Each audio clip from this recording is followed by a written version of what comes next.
क्योंकि आज माझ्याकडे होण्यासाठी काहीही नाहीये.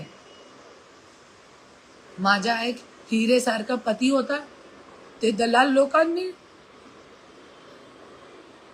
लड़कियां देऊन, बेटीची उम्र की मुलीची उमरची लड़कियां देऊन शराब, पूरा बीड जानता है ये बात, पूर्ण बीड ओळखता है.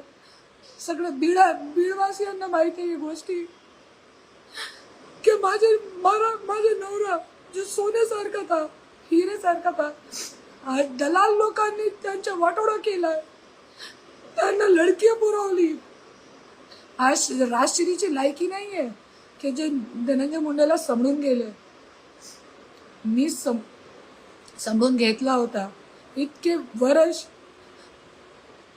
नाही तो आज जे धनंजय मुंडेचे आज जे हाल झालेला आहे ना, 2009 मध्ये असा चालू होणार होता. पण मी समजून घेतला